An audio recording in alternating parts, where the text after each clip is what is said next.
Very good evening to all of you. On behalf of Auditing and Assurance Standards Board of ICAI, I welcome you all in today's webinar on risk assessment and responses to assessed risk. As we all are aware that these two standards are very important, and in order to tackle these two important standards, we are having with us very eminent speakers, CA Jitendra Agarwal ji and CA Achal Jain ji. So on behalf of AASB of ICAI, I extend my warm welcome to you. Namaste sir, namaste.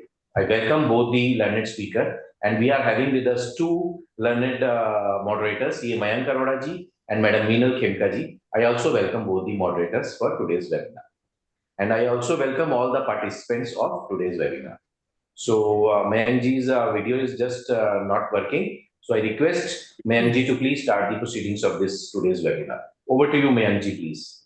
Yeah, thank you so much, sir, for giving me this opportunity. Good evening, ladies and gentlemen, esteemed guest and our seminar participant. It is my pleasure to extend a warm and enthusiastic welcome to all of you on behalf of Auditing and Assurance Standard Board of ICAI. Today, we have two eminent speakers with us who will speak on the topic risk assessment and responses to assessed risk. Basically, risk assessment.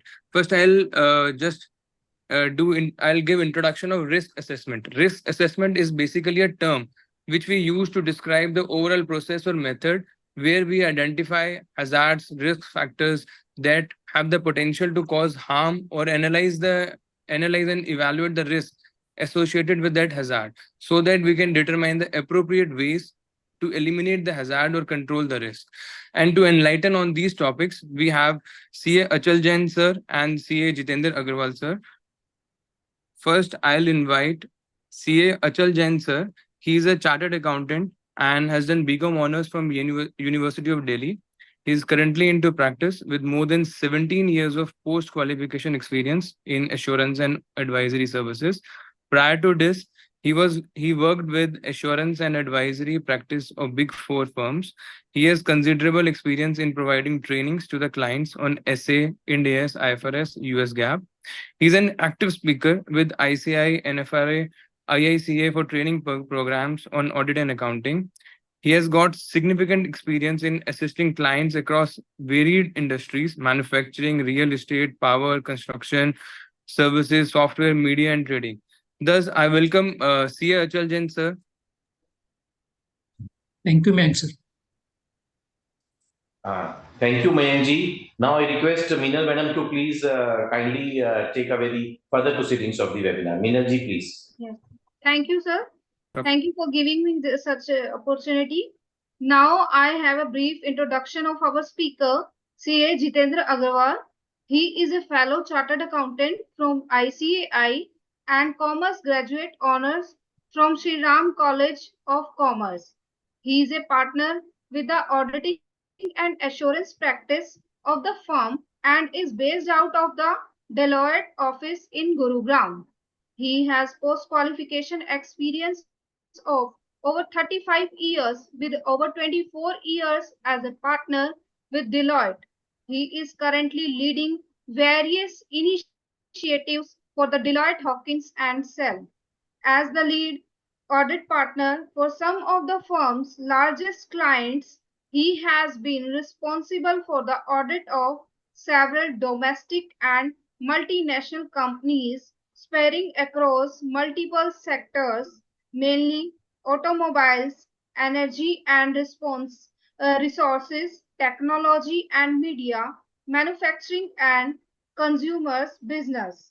In addition, he is an advisory and quality control partner on various other larger client of the firm. He has in-depth knowledge and experience of reporting under various regulatory framework, including Indian GAAP, IFRS, US GAAP, and those of other significant capital market. He has worked extensively on financial statement audits carried out under the requirement of the Public Company Accounting Oversight Board with record of clean inspection. In addition to audit, he has managed various assignments in other areas, including internal audit, internal control, forensic review, due diligence review, and agree upon procedure. He has extensively advised companies, including public sector undertakings, on IFRS implementation and conversation. He has been member of Accounting Standard Board and Auditing Standard Board of ICAI. He has also been speaker of ICAI and other industrial firms and has been faculty of IFRS course conducted by ICAI. Now I request to CA Jitendra sir, please start their session. Thank you, Minal. Thank you very much to the Auditing Standards Board for giving me this kind introduction. I have been in this practice. I have been looking at the accounting and auditing standards and carrying out audits, but this was a very, very generous introduction given by you. So today's topic, can I have the sharing rights for the screen? If I Yes, can sir. share Yes, my sir. presentation. Sharing rights are there with sir.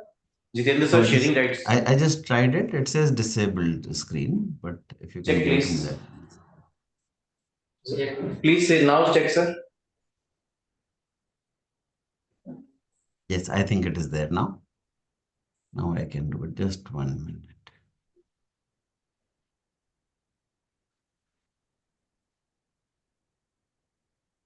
So I have a brief presentation. We are talking about SA 315, which is identifying the risk of material misstatements. With this, I'll start my presentation.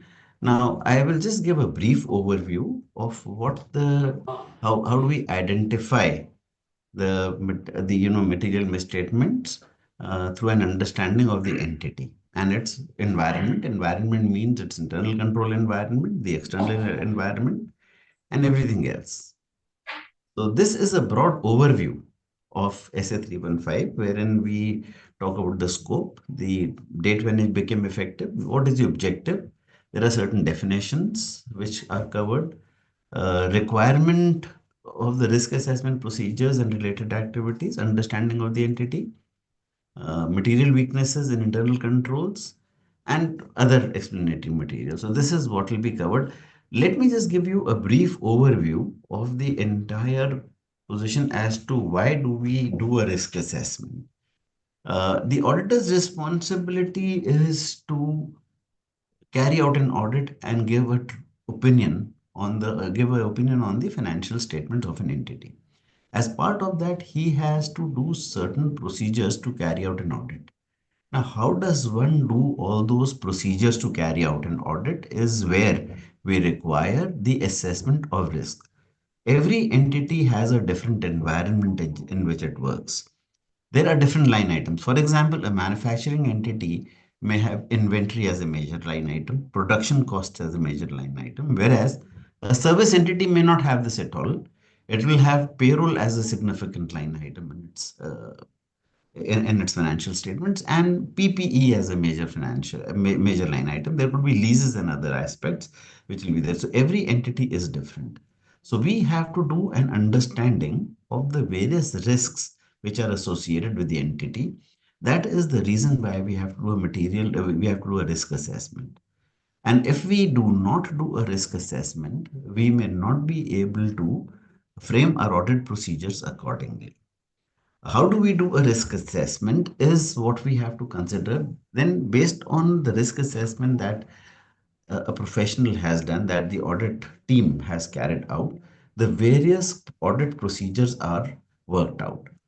Now, this is the broad objective of the auditor.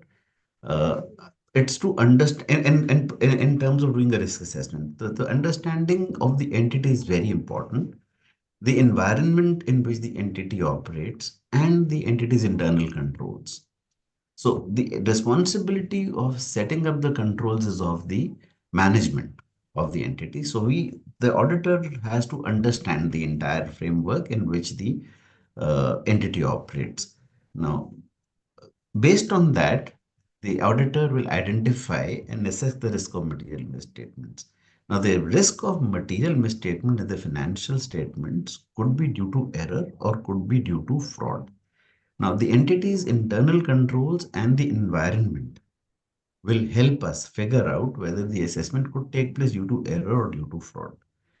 That the identification of the material misstatement is done at a financial statement and at an assertion level. So these are the two areas where the financial statement, where the entity's risk assessment is done. Once the risk assessment is done, I'll just give you an example here. How does the risk assessment get done? An entity is operating in an environment, say, for example, if an entity is operating in it's a financial sector organization and they are into giving loans. So what are the risks that could be associated which could cause a misstatement of the financial statements? That is what has to be assessed. So the critical elements would be the income, which is interest income, and provision for bad and doubtful loans and advances. So these may be the critical, amongst others, the critical elements where the risk could lie in the material, in the misstatement of a financial of the financial statements. So these, what are the controls to ensure that the income um, and the provision for doubtful loans and advances has been appropriately carried out, has been properly done? Are there enough controls to make sure that these are done?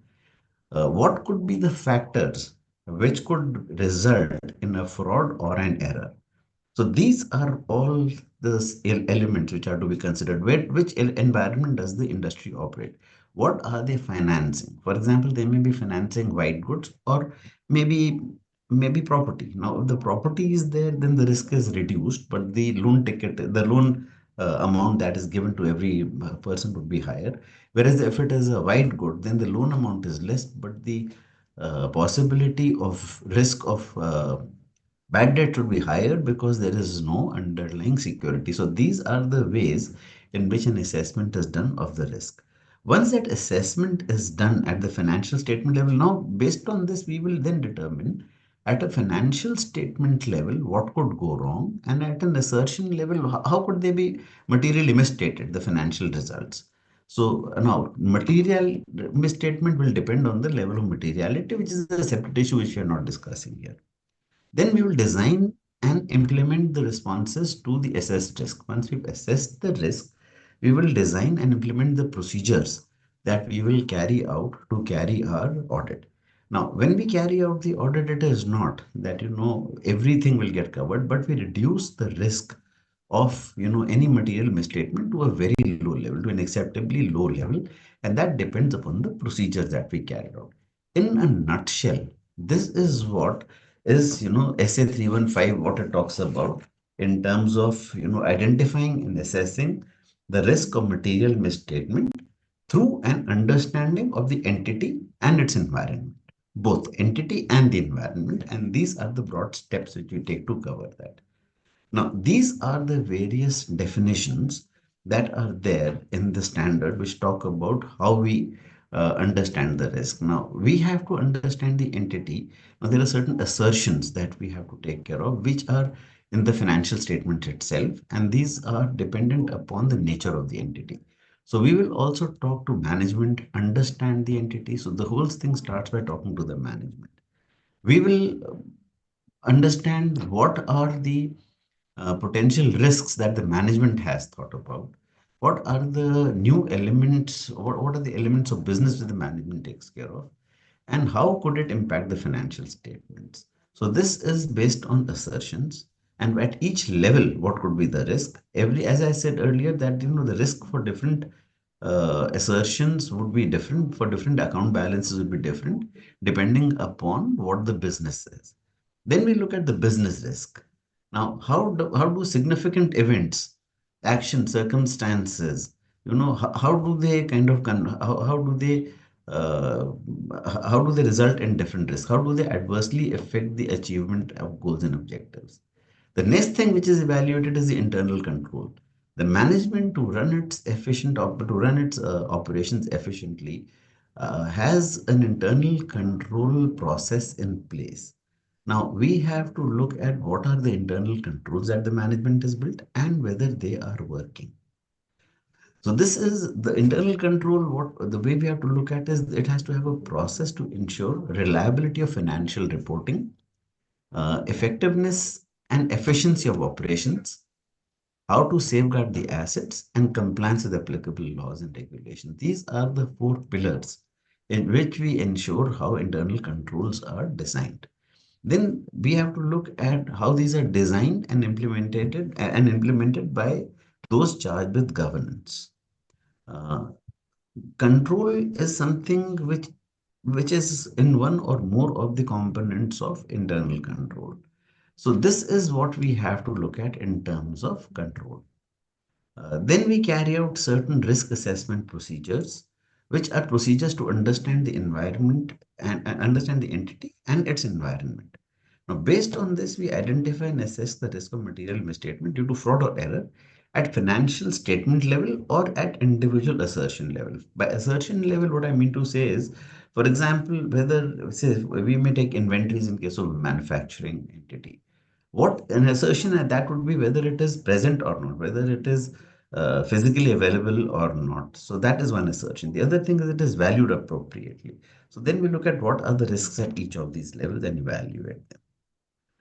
If there is any significant risk, what is the risk requiring any special audit consideration?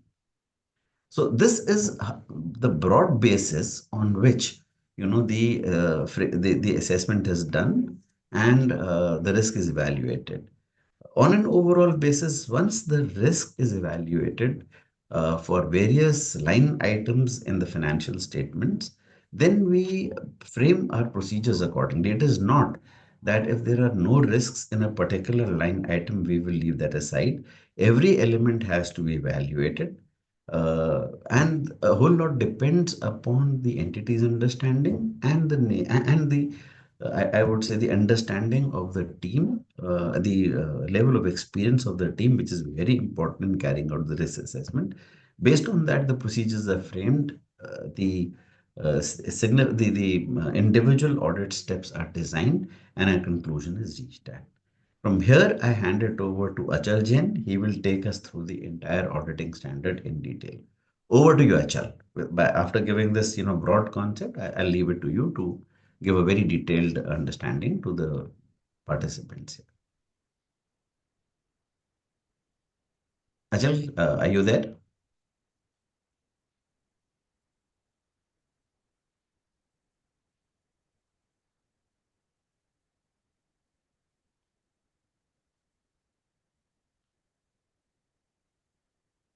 Can you hear me, Achal?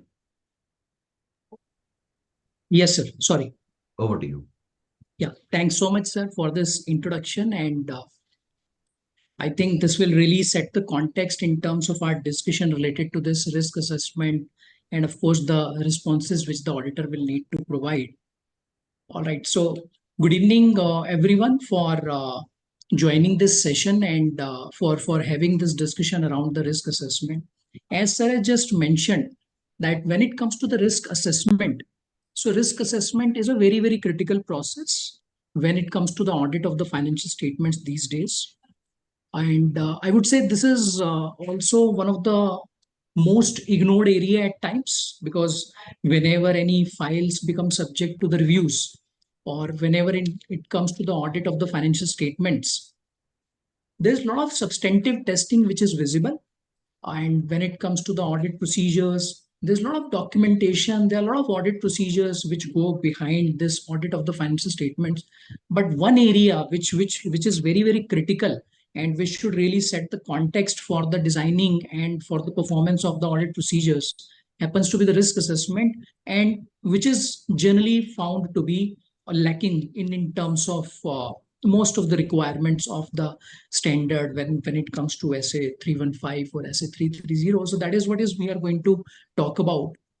So what I'll do is, before we really get on to this risk assessment, we'll just also touch upon some of the risks which are possible, how those risks are going to arise, and what is it that the auditor needs to do.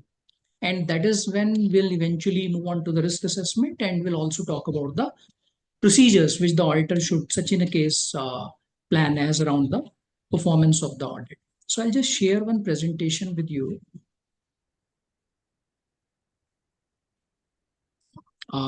Nisar, if you can just allow me to share the presentation.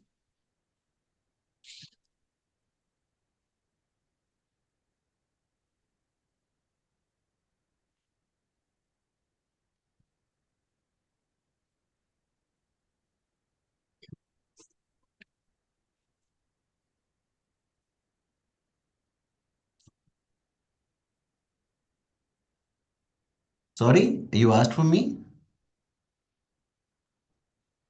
1 minute, 1 minute, I'll do that. I didn't realize that, my screen sharing is not stopped.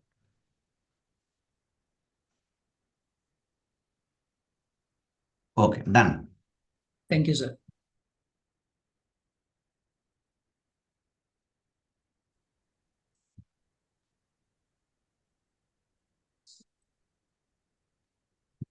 All right, so what I'm going to talk about right now is briefly about the risks, though this is not really relevant in the context of SA 315, but I understand that this is something which is very, very important, because till the time this clarity as around the audit risk is not very clear, will not understand the importance of the identification of the risk, or we can say the assessment of the risk. Now, what is the risk? Risk, we can say, there's anything which is in the relation to the financial statements and which may go wrong, maybe on the part of the auditor, or which could be existing in the set of the financial statements, which the auditor may not really take care, and which may eventually result into the material misstatement. Now, this material misstatement, when we talk about this term material misstatement, this implies material error. Now, misstatement could be a mistake, means which is something unintentional, or it could be a fraud, which is something intentional. So this misstatement as around the financial statements could arise either because of something which is intentionally done by the management of the company, or which is something unintentionally done by the management, which could be in the form of any sort of mistakes. Maybe there's some arithmetical inaccuracy, or maybe there's totaling error, or something is left out, or some error continues to be there in the financial statements. So now, what is the objective of the audit? Objective of the audit is very simple, as we understand that the financial statement should be free from material misstatement. Okay, and that's why there's always a risk. Now, what is the risk and what can go wrong here as around the financial statements, or as around the audit of the financial statements? That something is left out and which has not been taken care of by the auditor, and that happens to be material. Okay, and which is in the form of a misstatement. Now, that is what we call as a risk. Okay, and if we have to just technically talk about this risk, now this risk could again be defined into various terms. We can call it as inherent risk, or we can call it as, say, control risk, or we can call it as detection risk. Now, when it comes to the inherent risk or the control risk, so these are the risks which are there in the financial statements, okay, which exist in the financial statements, or you can say which exist in relation to the process of this financial reporting, which basically comes from the management side, or you can say the company's side. Now, for example, say if some controls are missing, or let's suppose there's some error which creeps into the financial statements, and which is due to some controls which are missing in the company, or maybe there are some other errors which are there in the financial statements which are inherent. Why? Because maybe the industry is such, there are certain industries which are significantly prone to significant types of risks. Now, these are some of the risks which auditor need to take care. And how will that be really taken care of? That will be taken care of by the performance of the audit procedures, and for which risk assessment is important. Similarly, there could also be another type of risk which we may call as detection risk. Now, detection risk is something which arises, or you can say which is something which exists on the part of the auditor. Why? Because let's suppose if the auditor works on a sample, we all understand that 100% testing as far as the financial statements are concerned is not possible. So let's suppose if the auditor works on the sample. And as around the sample, if something gets missed out, okay, or maybe the sample which has been picked up is not really representative of the population, because even though auditor will apply his diligence, apply his skill set, apply his knowledge, at times this risk may remain. And what if there are some errors, there are some problems in the samples which have not been picked up by the auditor? Yeah, so all sort of those risks may exist.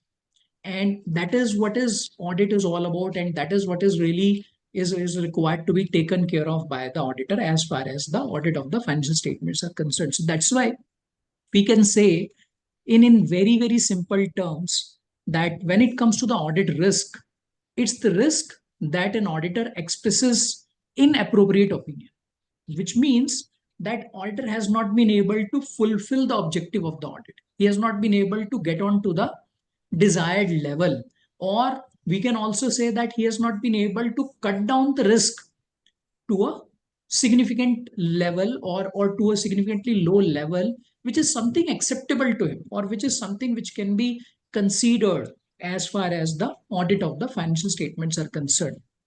And that is where this assessment of risk becomes extremely critical as far as the financial statements are concerned.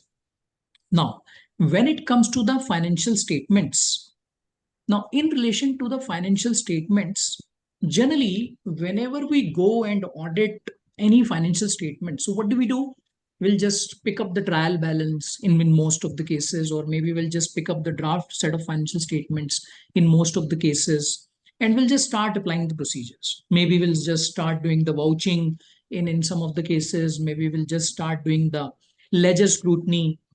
But let's try to also understand that till the time we don't have the clarity as to what is really there inside those financial statements, till the time we don't have the clarity as around the business which the company has been doing, till the time we don't have this complete clarity as around the nature of contracts, the nature of transactions which the company has been entering into, it will not be possible, or you can say it will not be feasible as far as the audit procedures are concerned for them to take care of all the risks which are attached in relation to that process.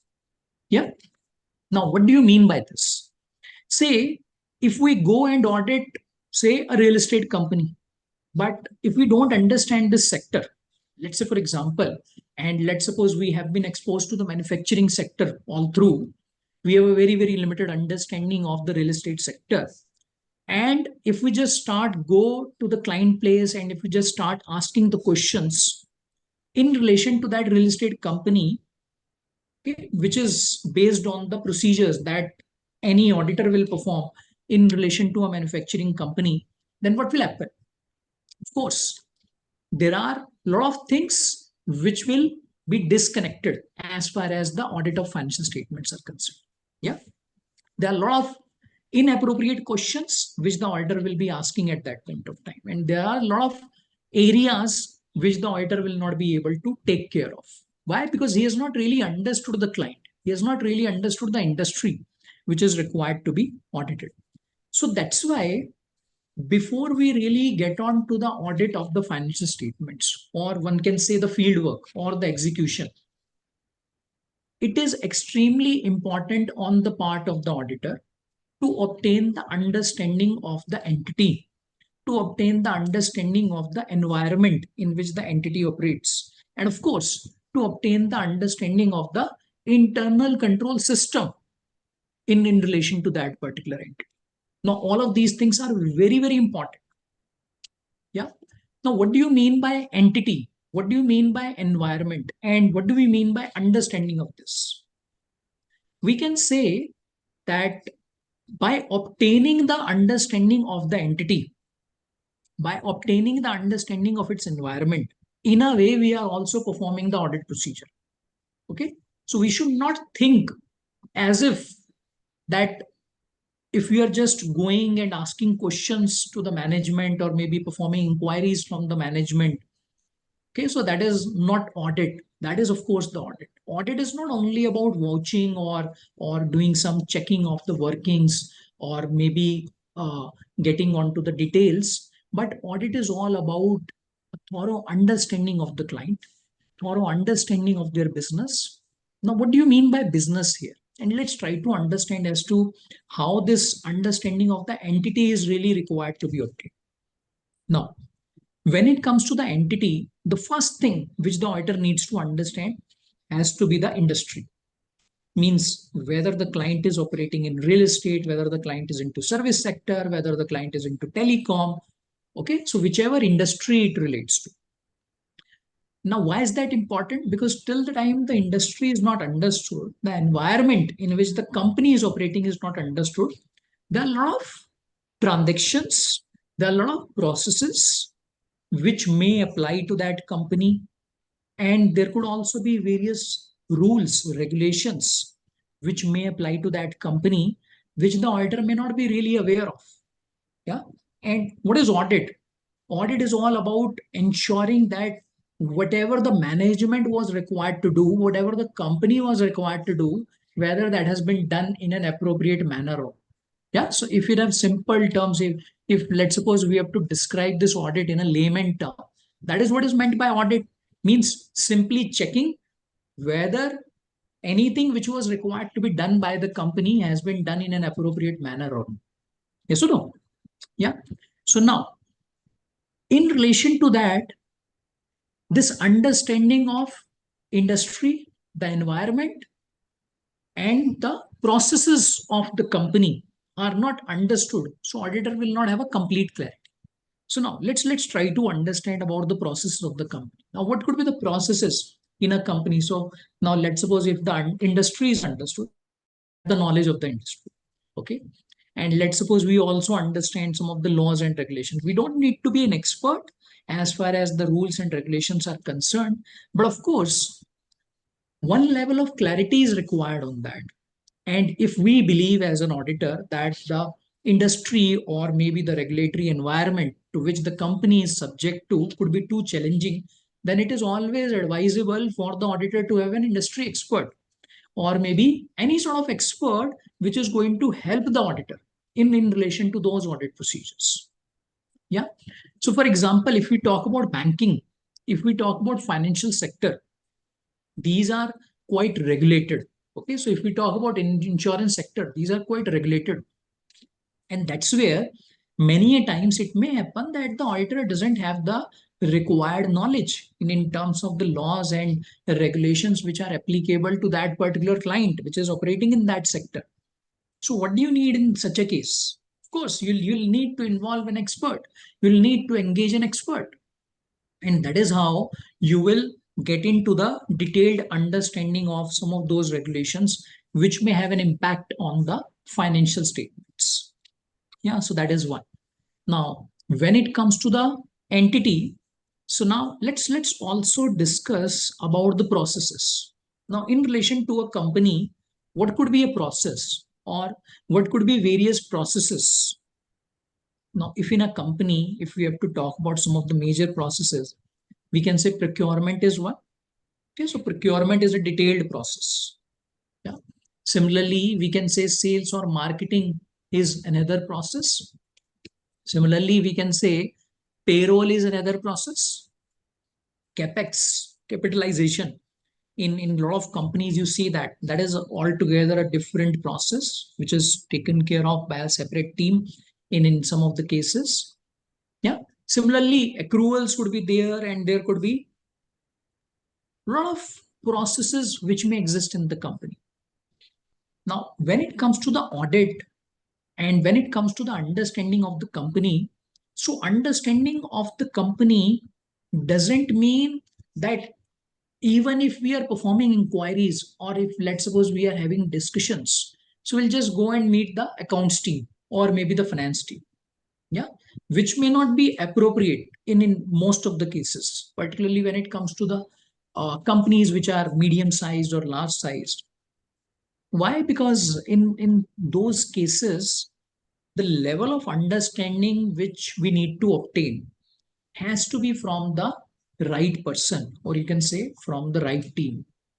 Now, if you, let's suppose, go and talk to the accounts team and you ask them questions about sales as compared to similar set of questions when those are put across to the sales department. Of course, the answers that you are going to get from these two places are going to be significantly different in most of the cases. Yes or no? And thereby, one should really understand the importance of obtaining this understanding of the processes from the right team, or you can say from the relevant team. Why? Because if we obtain this proper understanding, that is where we'll get to know as to what is really there in terms of the business of the company, means how the company is really operating in terms of its various transactions, how are the contracts are structured by the company, what are the terms and conditions which are there in the company in relation to that particular sales, or maybe in relation to sales of that company. Similarly, when it comes to payroll, for example, so let's suppose if we don't understand about the payroll, and if we just look at the P&L of the company and we just start making the comparison that this is how the cost of the company has gone up as compared to the previous year, we put across some questions around the variance analysis and we wrap it up over there, then there's a lot of stuff, I would say, which gets missed out. Why? Because we have not understood about this process. We have not understood as to what is there in the company as far as that payroll cost is concerned. We have not understood the policies and procedures which are applicable on the company, which are applicable in relation to the employees of the company. And that's why there are chances that the management may have missed out recording of some of those expenses which should have been recorded by the company in relation to the employee cost. Yeah. And similarly, when it comes to the gratuity, when it comes to the compensated absences, yeah, so all of these aspects are again very important to be understood by the auditor. We are not really talking about the checking here. We are all discussing about obtaining the understanding as around all of these processes, as around the transactions of the company. Now, when you obtain this understanding, let's try to understand the importance of this, and let's try to also understand as to how this is really going to help the auditor. See, if we obtain the understanding, that is where you'll get to know as to what can go wrong in relation to that particular activity. Because what is a process? What is the company? It's all about flow of lot of activities. Yeah. So if you understand the activity well, if you understand the transaction properly, you will be able to assess. You will also be able to identify as to what can go wrong in relation to that particular process, in relation to that particular activity. And that is precisely the role of the auditor. And that is where this planning of the auditor plays a very, very significant role. Yeah, because if that is not understood well, then the planning will, you can say the objective of the planning will not be fulfilled, or in a way that may also get defeated. Yeah. So now what is this? What could go wrong? Yeah. So let's say, for example, in relation to sales, maybe the company has entered into some new contracts, okay, on which say percentage completion method should have been applied.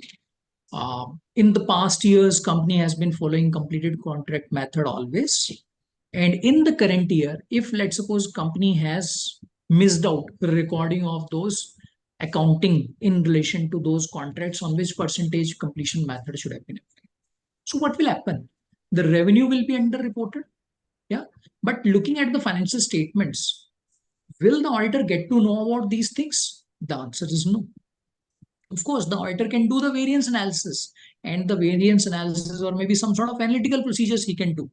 But some of those procedures may not give the auditor the complete understanding of such type of transactions which may get missed. Yeah. Now, when it comes to the risk assessment, Okay, so risk assessment, as we have discussed, is all about identification of the risks.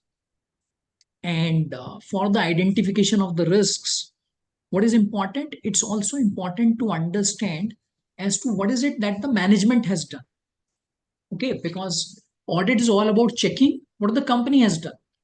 So we are not trying to say in any way over here that all of these risks are required to be simply identified by the auditor only.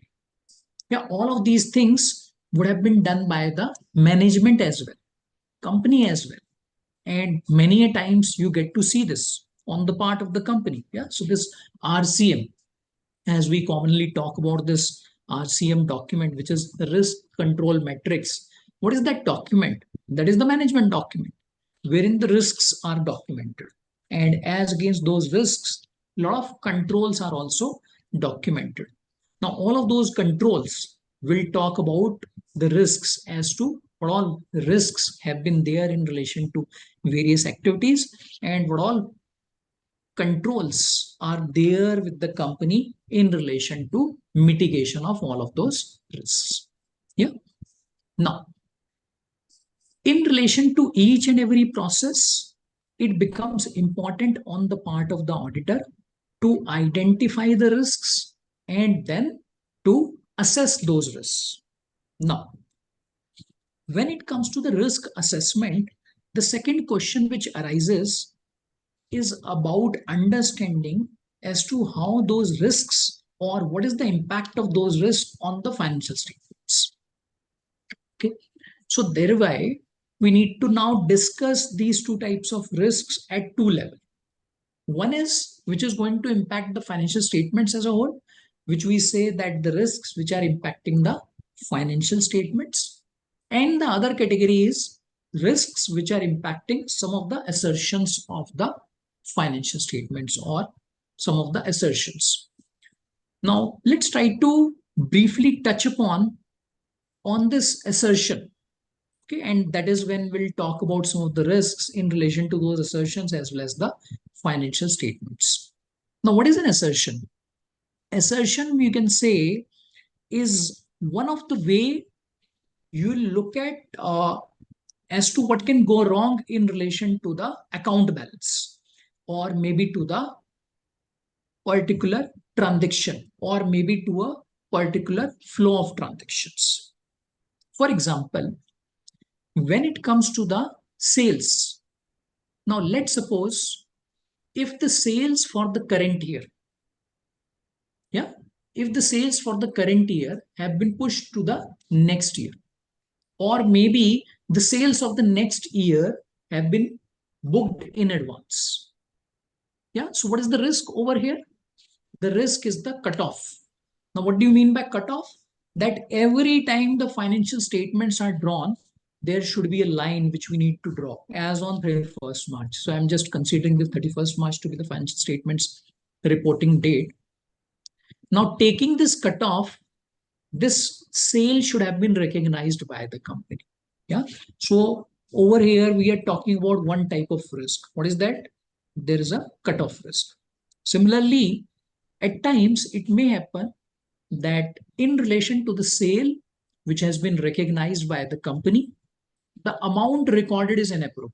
Maybe there was a contract for which the amount should have been recorded as say rupees 10 lakhs, but the company has recorded that as rupees 8 lakhs. Yeah. So now in this case, what are we talking here? We are talking about accuracy. Okay. So we are talking about the accuracy, means the amount has not, the sale has not been recorded at the right amount.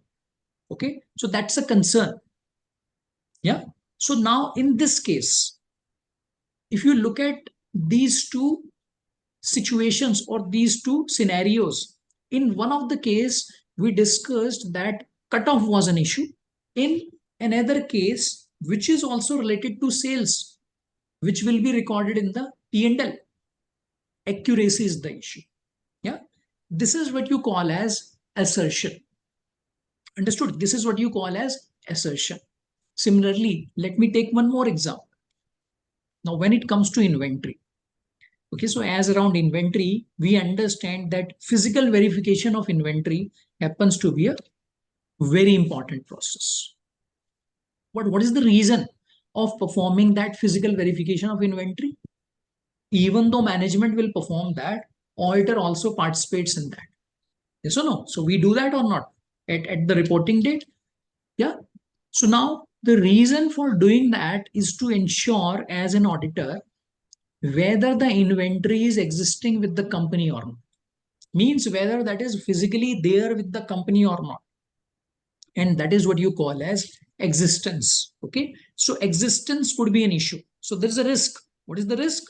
That the inventory may not be lying physically with the company. Okay. It may not be there with the company. Now, this is what you call as existence assertion. Now, similarly, for inventory, there could be another type of risk, or you can say there could be another way through which the audit procedures may be performed, and that could be in relation to the valuation. Now, let's suppose physical verification has been performed. Okay, so we have ensured the existence of the inventory. But what if the inventory has not been valued in an appropriate manner? Yeah, so there's a risk that the inventory has not been valued in an appropriate manner. So what do you do over there? What if the inventory is say under recorded or over recorded? Yeah, so that risk could be there. So now this is what you call as valuation. Now please remember, by checking the inventory physically, if you do the stock take, you will not be able to, or you can say you are not directly looking into the valuation over there. Because what is your perspective over there? Your perspective is about the existence. But when it comes to the checking of the valuation of the inventory, when you go into the working files, you assess whether all the costs which are required to be loaded on the inventory, whether those have been done or not, whether the inventory has been recorded appropriately in terms of various types of inventories which could be there with the company. Yeah, so over there, the auditor is just trying to take care of the valuation. Yeah. So now this is what you call as assertion. Now, one can understand that when it comes to the risks, now risk could be there in relation to some of the account balances. So it's not necessary that in relation to a company, in relation to any process, there will always be a risk which will always be impacting the financial statements as a whole. No, it may be impacting only one of the line items. Okay. Yeah. Or maybe only one of the account balances. Yeah. So this is again one of the area which the auditor needs to look into when it comes to the risk assessment. And that is how the procedures as around the risk assessment are required to be looked into. Okay. Now, when it comes to the risk assessment, now we have discussed that auditor will get on to this risk assessment on the basis of understanding of the entity, understanding of the environment. In relation to the environment, there could be a lot of other things which the auditor may want to look at. Now, what are those other things? Let's try to understand about that. One, of course, will be the industry. Second, of course, will be about the various things which the company is subject to, which could be in relation to the laws and regulations, which could be in relation to the customers, or maybe in relation to the vendors, or maybe in relation to the management of the company, maybe in relation to the organization structure. Yeah. So all those things are very, very important. Now, let's try to understand as to why this environment may be important on the part of the company. Now, if you go look at a small size company as compared to large size company, so in these two types of companies, there will be a significant difference in terms of their operating environment, in terms of their operating model. Why? Because there are a lot of activities in case of a small company which will be more of driven by one person, or you can say largely these are more of driven by one person at the top. Okay, or maybe generally the promoter. Okay, something which we also see in case of promoter driven companies. But when it comes to the large size companies, companies which have got some good structures in place, they have got good skill set in terms of the employees they hire, the management they will have, the competence level which is there.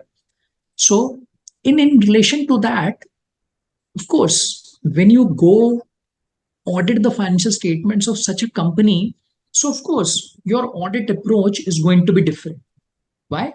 Because depending on the structure which is there, depending on the model which the company has been following, depending on the competence level which you see on the basis of your understanding only. Yeah? Please remember, on the basis of your understanding which you see in case of company, what will happen? Your confidence as around the financial statements will automatically increase. Yes or no? So your confidence as around the financial statements will automatically increase. And that is extremely important on the part of the auditor to look at. Now,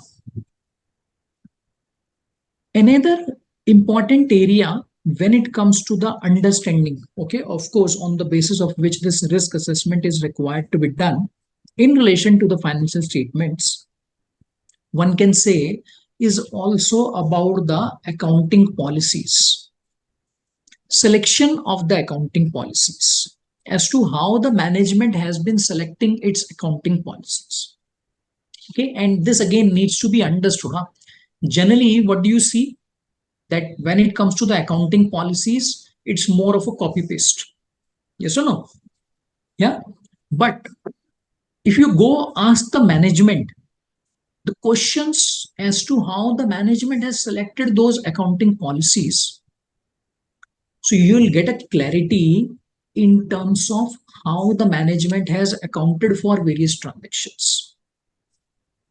Because the selection basis which the management would have considered in relation to various accounting policies which they may be having, that again reflects as to what all efforts have been done by the management. That also reflects the competence level which you find on the part of the management, which is again a very, very important aspect as far as the financial statements are concerned. Okay. Now a question may arise as around the understanding that, let's suppose if we happen to be the auditor, that okay, it's fine that understanding of the entity is obtained and its environment is also understood, and auditor has done every sort of procedure as around the obtaining the understanding. Now, on the basis of which auditor will then check out its audit plan, auditor will then look at its audit procedures, which will then be performed. So then the question arises that at what stage of the audit this understanding is required to be obtained. Okay? Though we discussed that this is something which the auditor will always want to do, and this is something which has to be done at the beginning of the audit. Yeah. So now when it comes to a new client altogether, then of course there are a lot of discussions which will happen between the audit team member and the client. But when it comes to the existing client, so such type of understanding is required to be obtained by the current audit team, current engagement team. Maybe by looking at the previous year's working papers, or maybe by talking to the previous year's engagement team. And of course, we are not saying that if it happens to be an existing client or a continuing client, then the discussion as around the understanding of the entity, etc., will not be done with the management. That is always required to be done. That is always required to be performed, because there can always be updates. Yeah, there can always be changes which may arise in relation to the business of the company, in relation to the policies and procedures of the company, in relation to the transactions, the contracts which the company may enter into. So all sort of those things are also required to be looked at by the continuing engagement team, or you can say the continuing auditor. But There is another part which is required to be understood by the auditor here, that even though this is something which you will do at the beginning of the audit, the auditor needs to be flexible as around this aspect. And this is all connected to the audit planning. Like audit planning is what? So we say that before we get on to the execution, before we get on to the field work, the audit planning has to be done. But what if during the field work, during the execution of the procedures, something new comes up?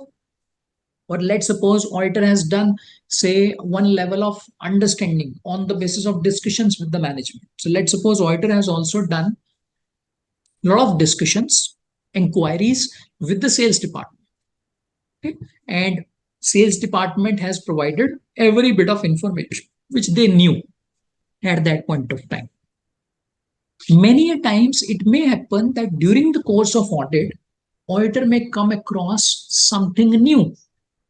Maybe at the time when he is performing his procedures, okay, maybe at the time when he is actually checking the calculations, he is doing some vouching, he may come across some new document, new information. Now, should we say that because this understanding has already been obtained by us as an auditor, so that's why we'll not be getting into that any further? The answer will be no. Why? Because that is what you call as a continuous assessment approach. Yeah, so this understanding or this audit planning, in a way, we should say that is a continuous process. Okay, so this has to be applied by the auditor throughout the course of his engagement. He can't just remain inflexible. He can't just say that because it's something which I have obtained already, on the basis of which I have performed the, I have designed the audit procedures. So that's why if nothing, or if something new comes up, so I'll not change that. No, that will be inappropriate. Okay, and if that is done, that will affect the overall quality of the audit. That will have an impact on the audit procedures of the auditor. So that's why that is again a very, very important area on the part of the auditor. Now comes the question that as around this understanding, okay, on the basis of which this risk assessment, etc., is required to be done, how do we really do that? And how is that is required to be looked at?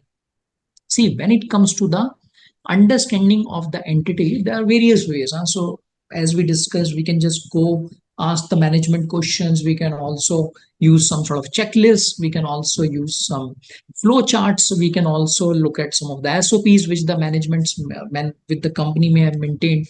We may also look at some of the documentations. At times, the engagement teams may look at some questionnaires. Okay, so all sort of ways are available through which all of these understanding is required to be obtained as far as the understanding is as far as the understanding of the financial statements or the financial information or something which is going to impact the financial statements are concerned is required to be obtained. Now, in relation to this, another very important area happens to be internal control system of the company. Okay, now let's try to understand as to what is this internal control. Now, as against the control, as against the risk or as against something that we called as what could go wrong, management is required to assess. So I'm not talking about the auditor. I'm just talking about the management, okay, or the company. They are required to assess. They are also required to look at something, or you can say a mechanism through which they will be taking care of the risk. Okay, they will be ensuring that particular risk is mitigated. And that is what you call as a control. Yeah. So whose responsibility is that? That is, of course, the responsibility of the company to set up that internal control system in place. Now, why is that important? That is important because for a company to operate the business, for a company to get on with the flow of activities which they will be having, it's extremely important, because if they will not have this, then this is going to have an impact on their business. So what if they are not having the controls? There's business is going to get impacted. Yeah.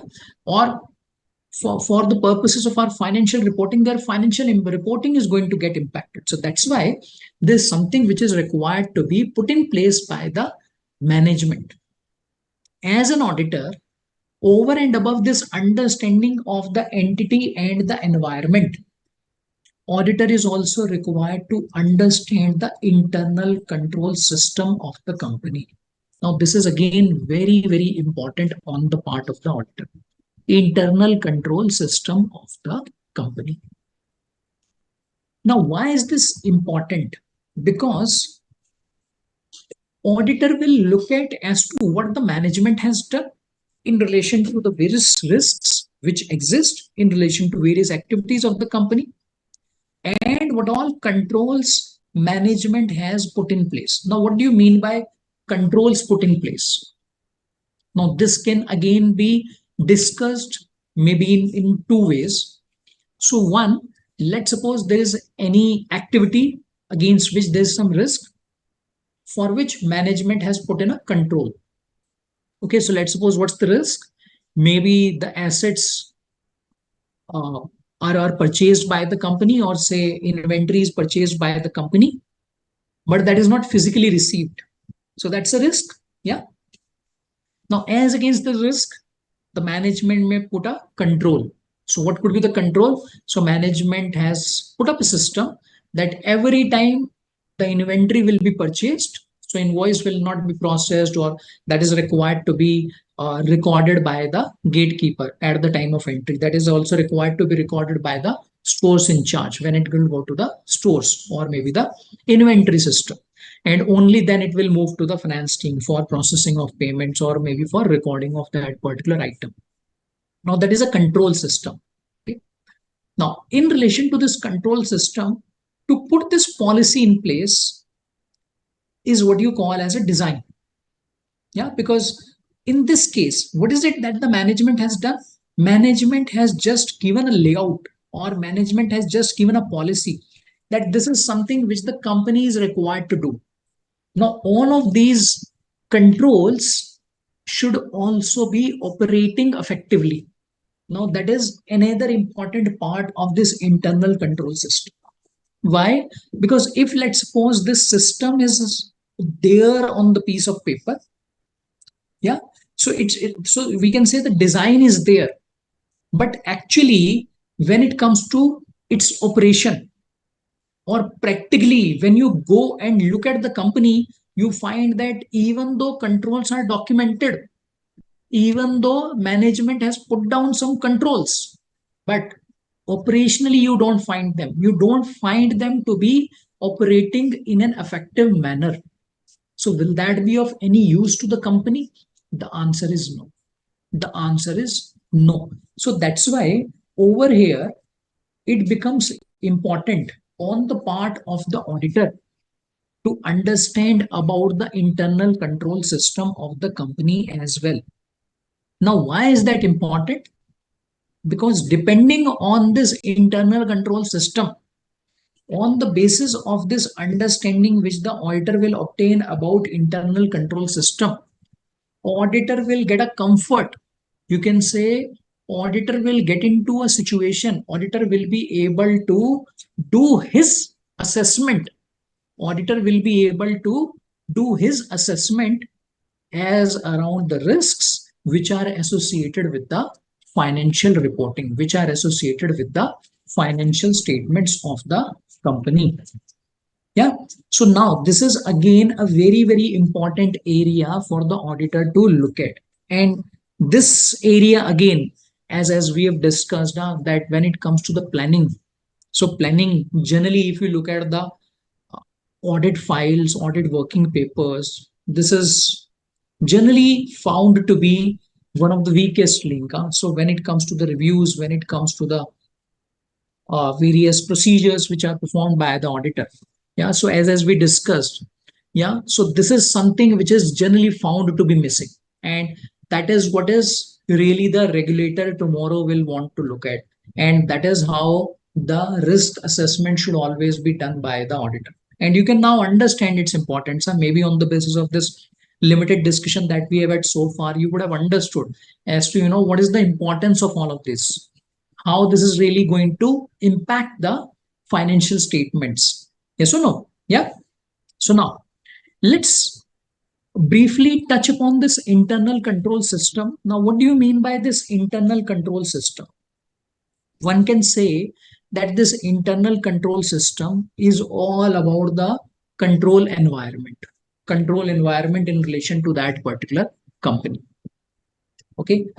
Now, control environment basically reflects this entire set of activities, this entire set of policies and procedures. Okay. The overall approach of the management, the overall approach of various employees of the company. Okay. The communication level which is maintained within the company as far as this internal control assessment is required, internal control system is required. Yeah. Now, as we discussed that the company is also required to do this risk assessment. Okay. So that's why in this internal control system, or you can say in this control setup, the risk assessment system of the company will also fall in. Yeah. So that will also form part of this, because if that is not done in an appropriate manner, if that is not evaluated by the company properly, yeah, so you can just understand, let's suppose if you don't identify the risk properly, how will you go and look at the risk which can take care of that? How will you go and look at the control which can take care of that risk? Yes or no? So that's why that is again very, very important area on the part of the company.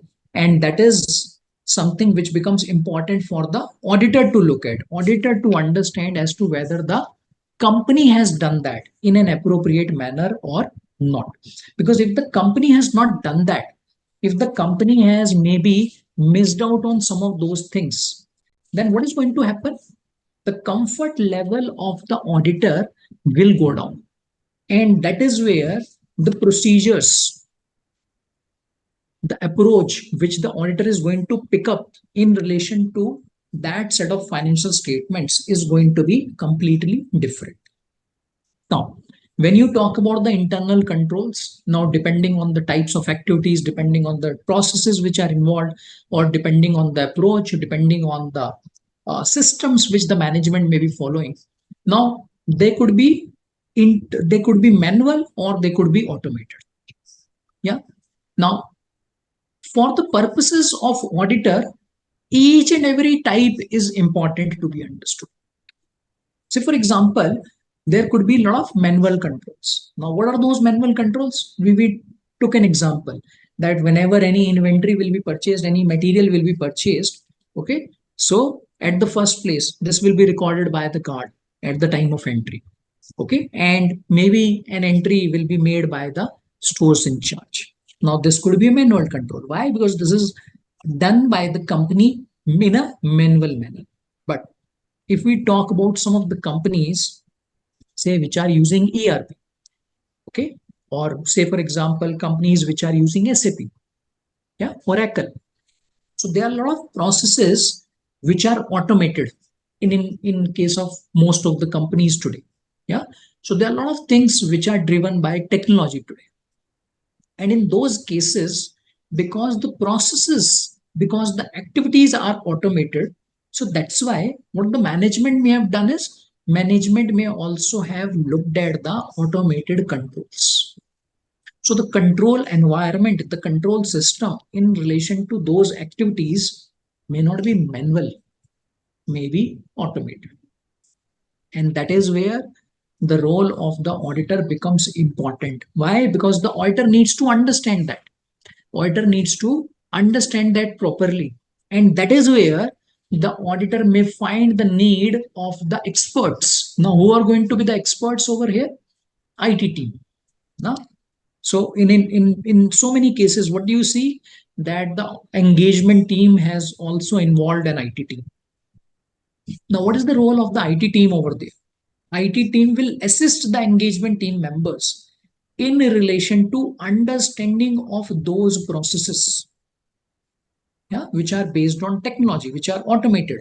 and in understanding of the risks which may arise in relation to those processes, those activities, and what all controls the management may have put in place.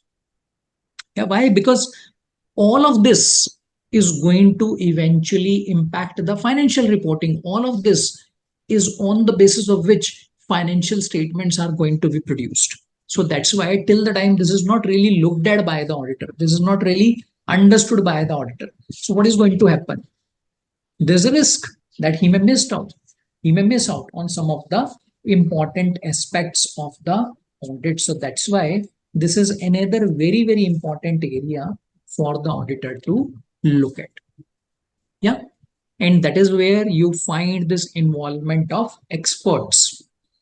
Now, we have significantly discussed about this importance of the understanding about the processes of the company. Okay, all of this has got something to do with the risk assessment. Now, on the basis of this understanding which the auditor will derive, now what is going to be the next step? Auditor will do his risk assessment. Now, what do you mean by risk assessment over here, or the risk assessment which the auditor will do? Risk assessment means on the basis of everything which the auditor has understood, auditor will filter out. You can say, let's suppose there is a list. Now, what is the list? Let's suppose financial statements is a list of various items which is required to be audited by the. So now what is it that the auditor will do? Auditor will filter it out into two parts. Something which is significant and something which is not so significant. Yeah, and that is what you call as risk-based audit plan. Risk-based audit plan. Now, why is that important? Because this assessment of what is significant and what is not so significant in the financial statements is going to have an impact on the audit procedures. Something which is significant is going to be what? Let's try to understand. So, for example, in case of a manufacturing company, generally you will find that inventory happens to be a significant area. Yes or no? Inventory happens to be a significant area. I'm not saying significant risk. I'm saying significant area or significant line item. Why? Because that is considered to be of significant amount. And in relation to that particular account balance or that particular area, risks may exist. Now, what are the risks? Its valuation could be a problem. Its valuation could be a problem. And that's why, what is it that the auditor will want to do? Auditor will want to focus more on that particular item. Yeah. Now, let's compare this particular line item to, say, any other expenditure in the financial statements. Or let's suppose any other asset in the financial statements. Say there is some other current asset. Say a security deposit has been given to a third party, say for a small amount. Or there is a security deposit which has given to, say, electricity department, or maybe to a Jal board. Yeah. So now, will you consider inventory or those other expenses or those other current assets to be of similar importance? The answer is no. Why? Because you understand. Okay, so that's something is based on your understanding that inventory is quite critical. Yeah, its valuation may impact the financial statements, and its valuation may also be subject to errors, and that may also have been manipulated by the company. Yeah, so there could also be a chance that the fraud is there. Similarly, if you talk about revenue recognition for that matter, when it comes to any type of company, is considered to be a significant risk area. Why? Because this is extremely important for the financial statements of any type of entity, be it any industry, be it any sector, be it any company.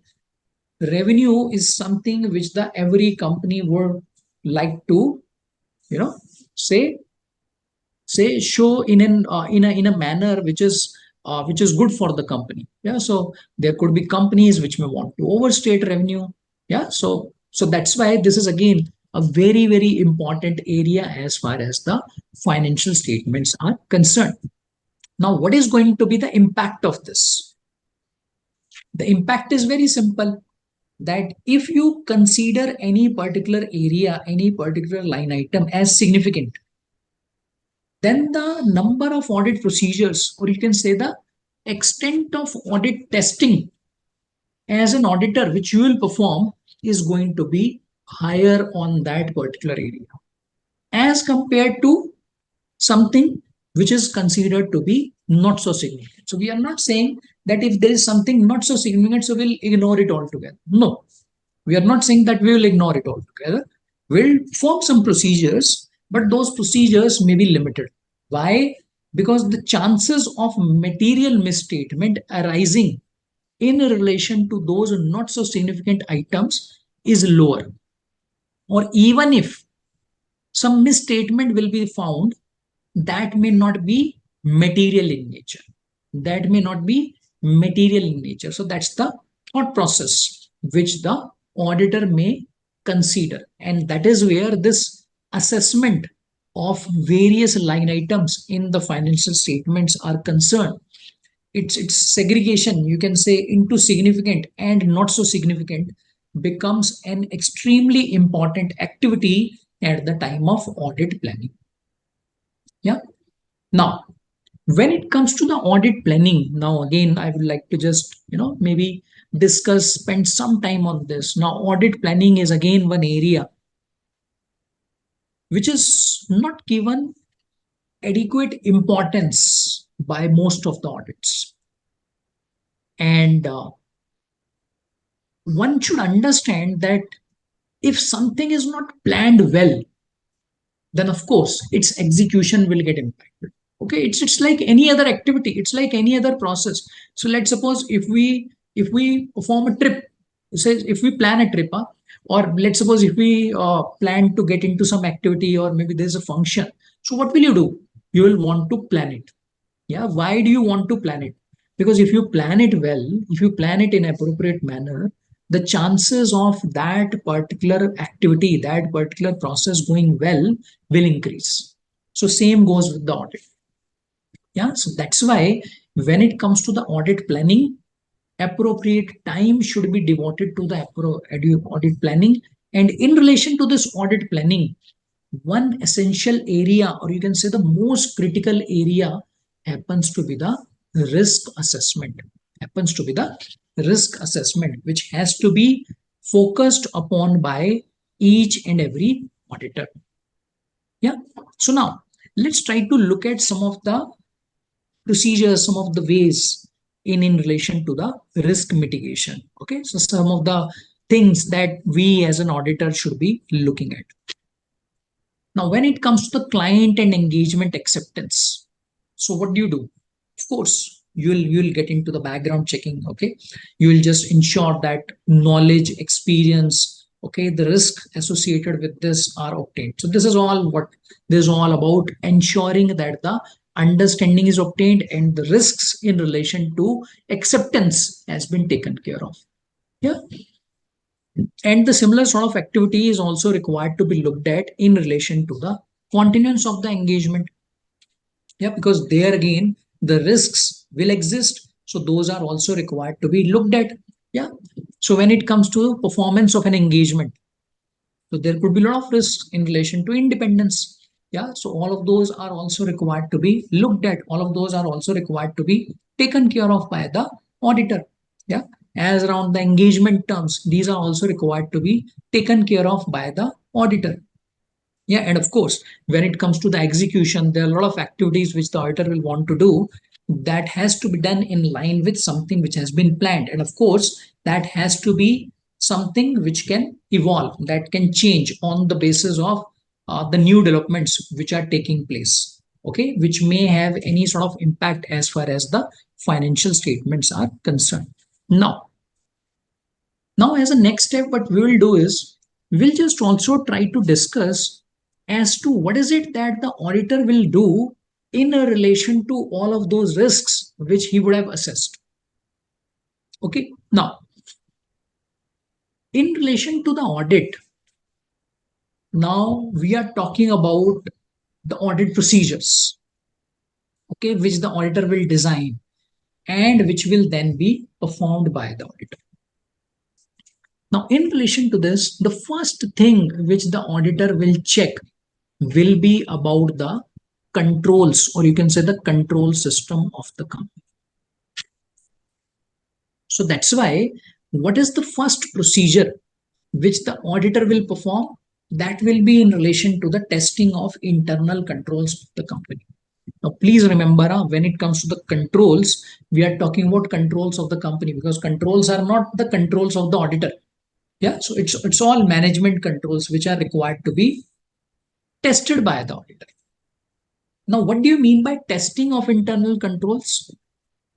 See, all of these controls which the auditor would have understood, which the auditor would have looked at, maybe in the form of an example also. So let's suppose if the management has identified risks, auditor has also looked at as to what can go wrong.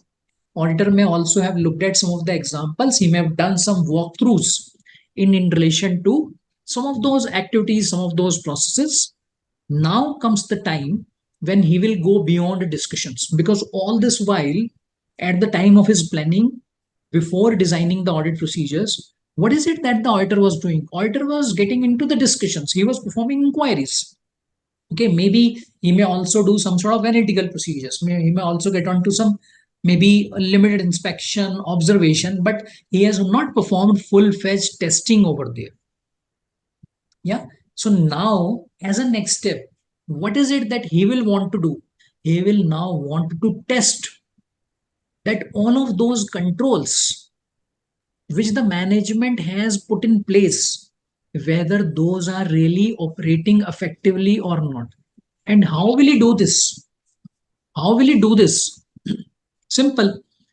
For various processes, what is it that the auditor will do? Auditor will pick up the sample. Okay, maybe he'll pick up a sample of 25, 50. Okay, so we are not really getting onto the sample size right now. That's a separate discussion altogether. So if he look at the controls, so for example, sales. Now around sales, a lot of controls which are existing, he would want to test that. And what is it that he would test? He would test everything in relation to the operational efficiency, effectiveness of those controls. Now, in this case, the focus of the auditor is not really on the significant amounts. Please remember, now this is again very, very important because we are not performing any sort of substantive testing over here. Currently, what is the focus of the auditor? Focus of the auditor is all about controls. Now, control for that matter, if that is an activity, now whether that activity is resulting into a transaction, say for rupees 1,000 or for 1 lakh, the control has to be operating in an appropriate manner. Yeah, so that's why when it comes to testing of control, this amount is not something which the auditor is going to focus on. So he'll not say, okay, I'll pick up the high value items for the purposes of testing of control. No, that is not how he'll approach this testing of controls. Okay. Now, once this control has been tested by the auditor, now after that, only two situations are possible. Either he will get on to a conclusion that the controls are operating in an effective manner, or he will get on to a conclusion that the controls are not operating in an effective manner. Yes or no? Yeah, because either he will find some problems that yes, controls, maybe the management is saying it's there, but actually those are not there. Maybe it's there on the piece of paper, but actually they are not operating in an effective manner, or actually they are not operating at all. Yeah. Or he may find a situation of a company wherein the control systems are very strong and the controls are operating in an effective manner. Now, if let's suppose you happen to be the auditor of two types of companies, one wherein the controls are weak, controls are not there, as against another company wherein you find a strong internal control system in place. So what is going to happen to us as an auditor? Of course, this second category wherein the control system is quite strong will be the one which will give more comfort to the auditor as far as the financial reporting is concerned. Yes or no? Yeah. So that's why, depending on the outcome of this testing of control, auditor will decide his audit approach. Now, this will again have an impact on the procedures which the auditor will design. Yes, of course, we are talking about designing of audit procedures, because in a way, this is also a part of planning. This is also a level of planning process. Why? Because this is impacting the audit procedures. And how is it impacting the audit procedures? One, if the controls are strong, okay, and auditor says that of course controls are strong, so that's why I would like to rely on controls of the company. Now, rely doesn't mean that auditor will ignore everything. He'll just say, okay, I'm done with everything and I'm just ready to sign the financial statements along with the audit report. No, it's just that he has become more comfortable. Okay, his level of reliance, or you can say some sort of positivity, is there as far as the financial statements are concerned, as against a situation wherein he finds the controls to be weak, and that's why he doesn't want to rely on those controls. He doesn't want to rely on those controls. Okay, so he doesn't rely on controls. He doesn't rely on controls. Okay. Now, how is this going to have an impact? See, when it comes to the control reliance approach, something which you'll see over here, control reliance approach. In this case, the auditor's extent of substantive testing, we'll also discuss about substantive testing, as what do you mean by substantive testing? The extent of substantive testing will be lower as compared to this scenario. Why? Because over here, the level of comfort of the auditor has gone down. Okay, he's not feeling very comfortable about the company, about the management. Okay, and that's why he would want to test more. He would want to check more. His sample size will also be generally higher. Yeah. So now what is it that the auditor will do more or less on the basis of this testing of controls? Now that is what you call as substantive testing. Now, what do you mean by substantive testing? Substantive testing again can be broken into two parts, or you can say there are two approaches, or there are two types of procedures which will fall into this substantive testing. One that you call as substantive analytical procedures. Other, wherein you perform testing of details. So let's try to understand these two, and we'll also talk about both of them with the help of some examples. See, when it comes to the testing of details, what do you mean by testing of details? Testing of details is all about testing of various transactions, testing of samples. So for example, vouching is checked, vouchers are checked, invoices, supporting documents are looked at, contracts are reviewed. Yeah. So depreciation calculation is looked at, depreciation recomputation is performed. Okay. Maybe the fixed asset register is verified in relation to the additions which are there, deletions which are there. Yeah. In relation to the loans which are given by the company, auditor is picking some samples, auditor is doing some interest calculation in terms of its verification. And auditor is also checking some of the loan agreements. Now, this is all about testing of details. So auditor is getting onto the details. Auditor is getting onto various workings, and auditor is checking a lot of supporting documents around that. Okay, something which is very, very commonly found in case of most of the audit files, over which significant work is done by the auditors.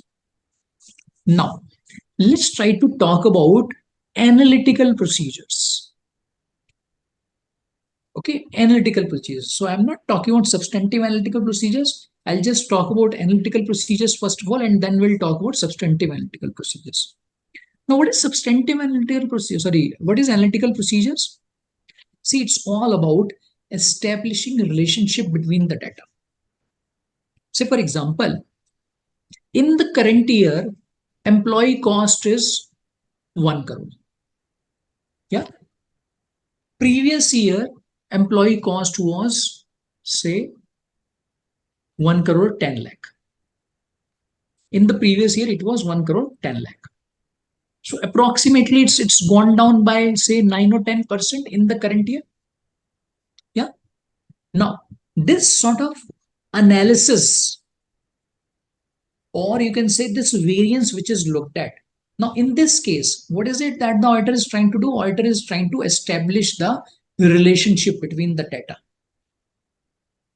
Data in relation to the two periods. And he's just trying to draw the conclusions on the basis of this comparison.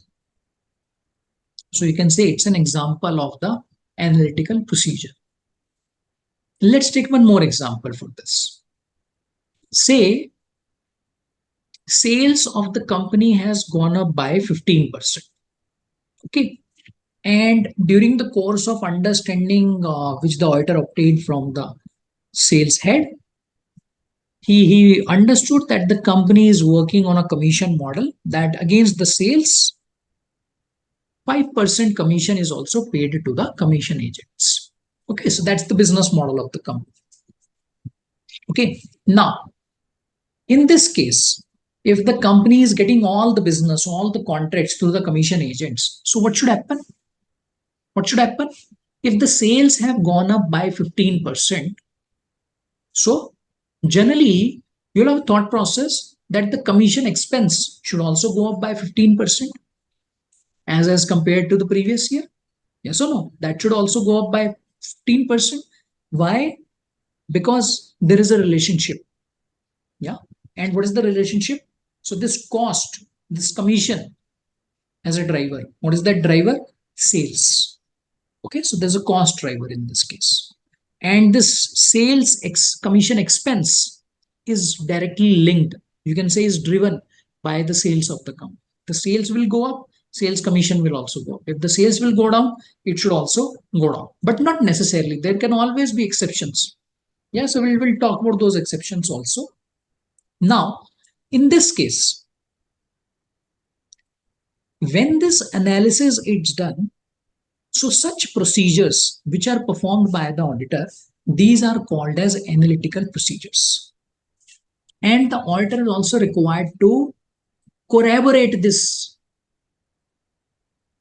And that is what you call as substantive analytical procedures. So how will the auditor do this? So by looking into this relationship, by comparing the data, by obtaining the understanding, by also performing inquiries from the management as around this analysis of the auditor, what the auditor can do is also, auditor can also look at maybe 2-3 contracts, 2-3 contracts of sales. Okay, yes, this is how the sales have gone down, and 2-3 contracts of commission expense. Okay, so this makes sense. Huh? So that is what you call as substantive analytical procedures, wherein this corroboration has taken place. So this has been corroborated by the auditor. So it's not only based on inquiries, but something as around this data in terms of the supporting documents has also been looked at by the auditor. Yeah, so that is what you call as substantive analytical procedures. Now, when it comes to the audit, or you can say when it comes to the substantive testing, auditor is required to perform both these types of procedures. So one cannot say that the auditor will only do test of details or auditor will only do analytical procedures. Auditor will do both. And at the same time, we cannot say that for each and every line item in the financial statements, auditor will be performing both the procedures. Now, that is something which will form part of his planning exercise. That is something which will form part of his assessment. Okay, depending on the risk which is involved in that particular line item, in that particular accession for that matter, auditor will assess as to what is it that he would want to do, whether he would want to do more of this test of detail along with limited analytical procedures, or the auditor will want to do more of analytical procedures, yeah, maybe with little test of detail, or maybe the line item is so significant, okay, so critical, yeah, say for example revenue recognition could be there, yeah, say for example certain estimates could be there which could be subject to significant risks. Why? Because their nature is such that is subject to inherent risk which is involved in those particular line items, those particular account balances, or those particular assertions. So that's why he may want to test, or he may want to perform both these type of procedures. But whether both these procedures are performed or only one of these is performed, its extent will be driven on the basis of this approach which the auditor will follow. Why? Because if the control environment, if the control system of the entity is quite strong, then of course the auditor's comfort has increased. And that's why auditor believes that the chances of risks, chances of misstatements in the financial statements is limited. And that's why even if he will cut down on his extent of testing, yeah, his audit risk is still reduced to a significant low level. Because what is the objective of the auditor? He needs to cut down on his audit risk to a significantly low level, or you can say to a level which is acceptable to him. Now, what is acceptable to him? That is again a judgment of the auditor. That is something again, an assessment of the auditor. So one can say that all of these things are quite interlinked to each other. Okay, so they will always be moving together. Yeah, so this is something we can say is required to be looked at by the auditor when it comes to various types of risks which may exist in the financial statements. Yeah, so I think this was briefly about our discussion on the risk assessment as well as on the responses which the auditor should pick up as far as those risks have been assessed by the auditor. I think we can just conclude our discussion with this, and happy to have your questions, your doubts, and I'm sure some of you will have some doubts. Happy to have your questions, doubts. Maybe you can just spend some time now around the questions and doubts of yours. Anilji, over to you.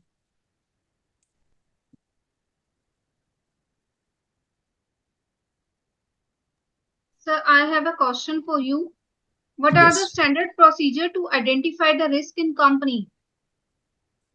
See, as we discussed that when it comes to the procedures in relation to the risk assessment, one, of course, you can say will be the management inquiries. Yeah, because that's a very, very important part, because we are into the planning stage right now. Then little bit of analytical procedures will also come into play, because you'll have a draft set of numbers available with you, whether in the form of financial statements or a trial balance, or maybe some sort of financial numbers are generally available, over which the auditor will always want to do some sort of analytical procedures, on the basis of which he will want to draw conclusions, on the basis of which he will try to assess the risk. And third, he will want to get onto the observation, inspection, maybe in a very, very limited manner, on the basis of some of the things that he has understood, he's looked at. So largely, when it comes to the risk assessment, it's more of driven by the understanding, or you can say the inquiries which the auditor has obtained, and again, then he'll apply his judgment, he will have discussions with the team members. But some bit of this planning, which involves analytical procedures, and maybe little bit of inspection may also come in. but that is very, very limited at this particular stage. Okay. In case if the assess risk is higher, can an auditor skip the substantive procedure and go for the test of details directly? So I think when it comes to the substantive procedures, you need to understand this, that substantive testing is what? Substantive testing is all about testing of details and the analytical procedures. So when you say skipping the substantive procedures, so I'm assuming you're talking about substantive testing. So whether the risk is higher or lower, in both the cases, substantive testing is a must. Okay, so let's suppose if company has a very super strong control system, can the auditor just ignore the substantive testing altogether? The answer is no, because this is not conclusive. So substantive testing is a must. Of course, depending on the control system, its extent can be lower or higher, but this has to be performed always. How an auditor can do risk assessment in internal audit of company engaged in engineering construction given limited time? See, I think we are talking about the internal audit here. So I think I would just understand in a manner that how would you want to just maybe leverage from the internal audit setup of the company? Yeah? So see, when it comes to the internal audit department, so whether it is in-house or external to the company, in both the ways, we can say that this is also a part of the control environment, or you can say the control system of the company. And for the auditor is again very, very crucial, very, very important to understand about this internal control system of the company. Why? Because of a lot of reasons we have discussed. And when it comes to the internal audit department, this function is really supporting the management in relation to its internal control system. Okay, so how effective is that internal audit function? How what all areas are being taken care of by the internal auditor? What have been their outcomes? What have been their observations?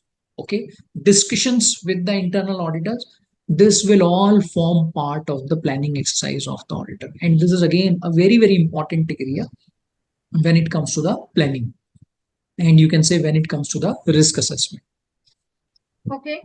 Does an auditor need to get assertion in return through MRL presentation letter? See, when it comes to the MRL, let's try to understand about MRL. See, MRL is a document which the management will provide. And the management will provide this document in relation to the financial statements. So, of course, the MRL will talk about the financial statements in terms of how those have been prepared and presented. So, there will be some of the points which will be talking about financial statement as a whole, some of the points which will be talking about assertions in the financial statements. So, of course, it will be covering both these aspects, but it's not all about assertions only. And the management is not required to just put down the list. Okay, these are the assertions, these have been taken care of by us. So it's all about explaining as to what all has gone into the financial statements and how that has been done by the management as far as financial reporting is concerned. Yeah, last question is whether the auditor need to understand the control only or the risk associated with each of the control. Of course, see, till the time the risk is not understood, please try to understand what is the purpose of control.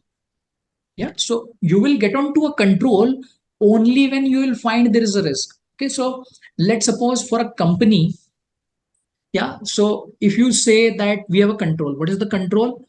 That the assets of the company are safeguarded. But why will you get into this control? Because you understand there is a risk. What is the risk? That these assets may be misappropriated. Only then you will get into this control. Yeah, so every time there is a control, it's because of a risk, because of something which can go wrong in relation to that company, in relation to that particular activity. And that's why when it comes to the control, understanding identification of risk is extremely important. And if you don't link these two, okay, if you look into these two in isolation, that is of no use, as far as my understanding is concerned. Yeah, one more question is there.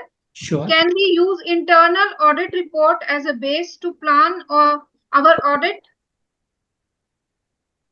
I won't say that will be used as a base, but yes, that will be one of the elements for the purposes of audit planning. So when you get onto the audit planning, one of the areas which will form part of your plan, which will support your audit plan, will of course be the internal audit report. But that cannot be the only document. Understood? That cannot be the only document. Yeah, understood. In And case sir, of ongoing audit, which specific factor to be considered for risk assessment? Ongoing audit. See, whether it's an ongoing audit or a new audit altogether, each and every type of risk is required to be looked at the way we have discussed so far. But in case of an ongoing audit, I'm just assuming that you are talking about a continuing engagement or something which we have been doing for years. Maybe in the last year we have audited a company, so we are going to continue. See, in those cases, some of the areas which will become important for the auditor will be about understanding of those errors which existed in the previous years, which may have been reported or may not have been reported. Why those may have been immaterial. Okay, now my answer. Thus, Sorry. yeah, sure. And that could be yes, sir. also in relation to those areas which have remained challenge for the auditors. Okay, so that's why in relation to a continuing engagement, auditor will always go and refer the previous year's working papers.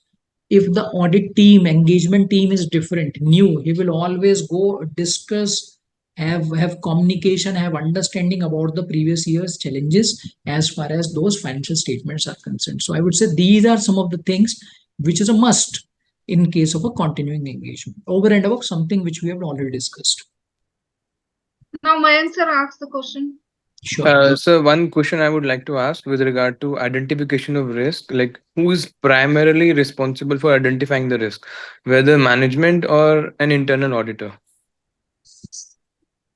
See, please try to understand that who is running the company. So company is not run by the internal auditor, isn't it? Yeah. So let me just put it this way.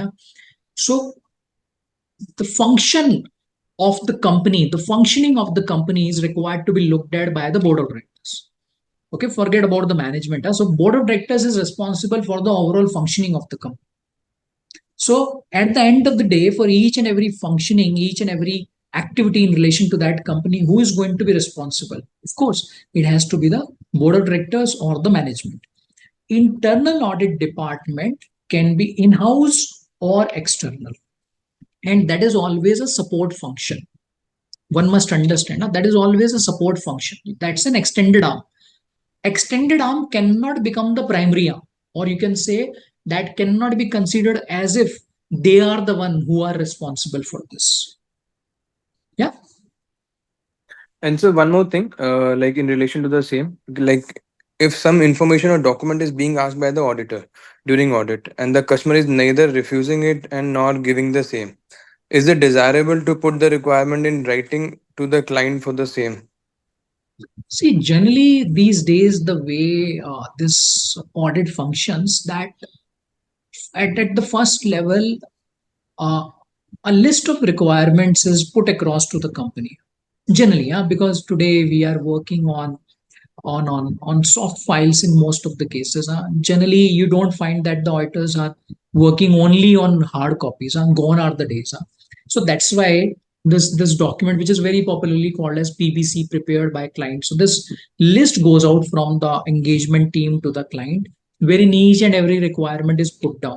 And during the course of engagement, any further information which is required is also communicated, and many a times is also put across to the client in an appropriate manner, which is generally through emails. Okay, and if you find any such challenge, okay, particularly in those cases wherein you are asking the client about the information, he is not providing, so this is impacting the overall timeline. So in such a case, it becomes all the more important to make this documentation formula. And in any ways, so at the end of the day, this entire thing has to be documented in an appropriate manner. Yeah, so this documentation has to form part of how the auditor has interacted with the company, with the management. Yeah, so this has to be in writing. Thank you, sir. Sure.